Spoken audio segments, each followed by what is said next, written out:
एक छोटे से गांव से राष्ट्रपति भवन तक की आपकी यात्रा लोगों की निरंतर सेवा के कारण ही है। Madam President has also served as Governor of Jharkhand and held various portfolios in the Cabinet of Government of Odisha. आपकी अध्यक्षता में फल फूल रहे भारत के सभी नागरिकों के लिए ये बहुत सम्मान की बात है। It is my privilege to invite Madam President to address our audience.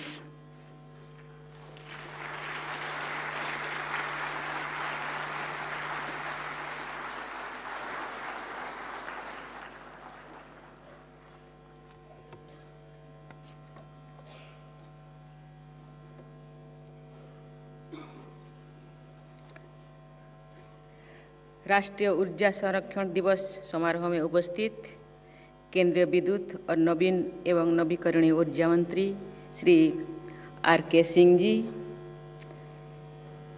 विद्युत और भारी उद्योग राज्य मंत्री श्री कृष्णपाल जी, विभाग के सचिव Shri Alok Kumar ji, bureau of energy efficiency के डायरेक्टर जनरल श्री अभय बाकरे जी, गणमान्य अतिथियों, देवियों, स्वजनों तथा प्यारे बच्चों, सबसे पहले मैं आज के सभी पुरस्कार विजेताओं को, विशेषकर बच्चों को बहुत बहुत बधाई देती हूँ।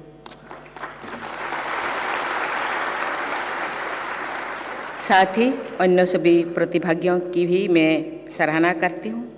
मैं सभी देशवासियों को राष्ट्रीय ऊर्जा संरक्षण दिवस की बधाई देती हूँ और उनसे अनुरोध करती हूँ कि वे ऊर्जा संरक्षण के लिए अपना अधिक से अधिक योगदान दें। मुझे बताया गया है कि ऊर्जा संरक्षण से जुड़े राष्ट्रीय चित्रकला प्रतियोगिता में लगभग 80,000 विद्यार्थियों ने उत्साहपूर्वक भागीदारी की है। बच्चे जो चित्र बनाते हैं उनमें सच्चाई होती है। बच्चों को पुरस्कृत करने के साथ साथ उनसे हमें सीखना भी चाहिए। आने वाली पीढ़ियों के लिए प्रदूषण से मुक्त पर्यावरण में सांस लेने, प्रगति करने और स्वस्थ जीवन बिताने की परिस्थितियां सुनिश्चित करना हम सबकी सर्वोच्च प्राथमिकता है। हम सब जानते हैं कि महानगरों में प्रदूषण के कारण छोटे छोटे बच्चों को फेफड़े और सांस लेने से जुड़ी समस्याओं का सामना करना पड़ रहा है। साफ सुथरी हवा में सांस ले पाना एक न्यूनतम मानवाधिकार है। पर्यावरण की रक्षा से ही अनेक मानवाधिकारों की रक्षा संभव हो सकेगी। देवियों और स्वजनों, क्लाइमेट चेंज और ग्लोबल वार्मिंग की चुनौतियों का सामना करने की संदर्भ में ऊर्जा संरक्षण वैश्विक प्राथमिकता भी है और हमारी राष्ट्रीय प्राथमिकता भी है। यद्यपि भारत द्वारा किया जा रहा है प्रति व्यक्ति कार्बन उत्सर्जन और GHG एमिशन वर्ल्ड एवरेज के 1/3 से भी कम है, फिर भी एक जिम्मेदार देश के रूप में भारत पर्यावरण के क्षेत्र में अग्रणी योगदान दे रहे हैं, नेतृत्व प्रदान कर रहे हैं।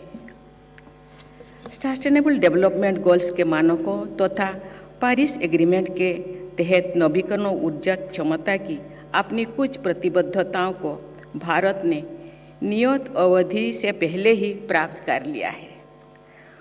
उसके बाद हमारे देश में अपने लिए उच्चतर लक्ष्य निर्धारित किए हैं।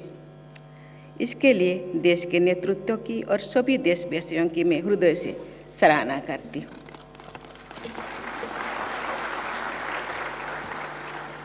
ये उपलब्धियाँ नवीकरणीय ऊर्जा तथा नवीन ऊर्जा के क्षेत्र में चल रहे प्रयासों, पारंपरिक ऊर्जा स्रोतों के सक्षम उत्पादन व उपयोग तथा ऊर्जा संरक्षण के लिए किए जा रहे कार्यों के बल पर ही प्राप्त की जा सकी है।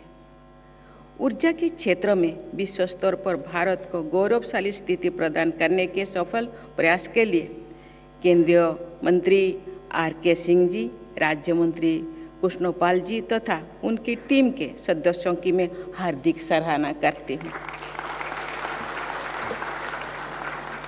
मुझे पूरा विश्वास है कि आप सब वर्ष 2030 तक के लिए तय किए गए नेशनली डिटरमिन्ड कंट्रीब्यूशंस को अवश्य पूरा करेंगे और पर्यावरण के हित में भारत द्वारा श्रेष्ठ योगदान सुनिश्चित करेंगे।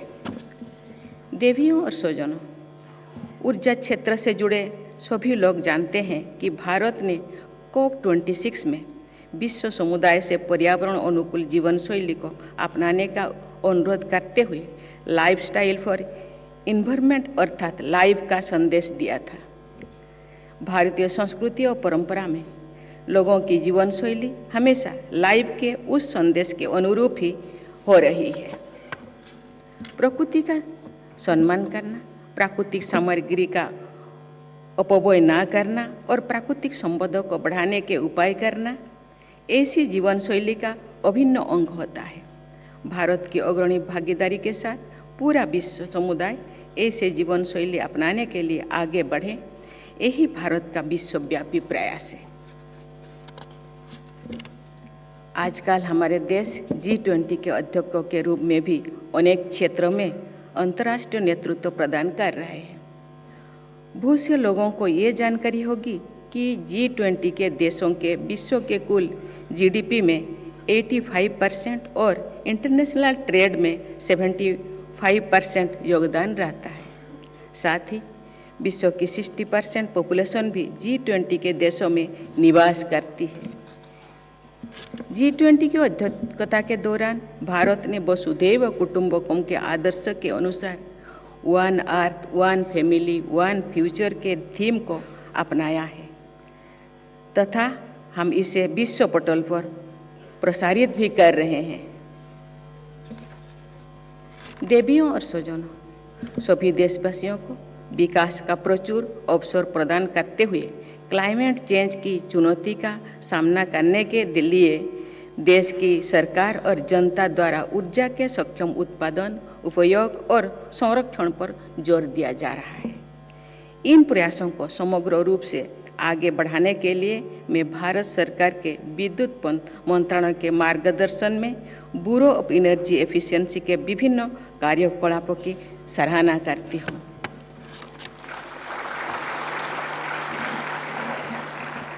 इस संदर्भ में एनर्जी एफिशिएंसी इनोवेशन पर विशेष ध्यान देने की भी मैं सराहना करती हूँ।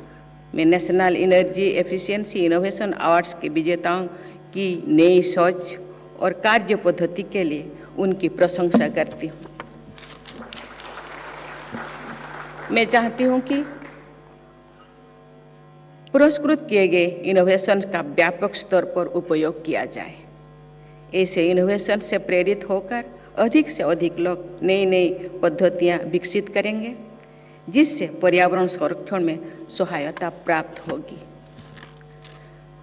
बायोडाइवर्सिटी सहित प्रकृति को बचाने की चिंता हम सबको करनी है। भारत की महान कवयित्री महादेवी वर्मा जी ने एक चिंता बड़ी मार्मिक शब्दों से किए हैं। उन्होंने लिखा है, आंधी आए जोर शोर से, डाले टूटे हैं झोंकोर से, उड़ा घोंसला अंडे फूटे, किससे दुख की बात कहेगी, अब ये चिड़िया कहाँ रहेगी, ये चिड़िया कहाँ रहेगी।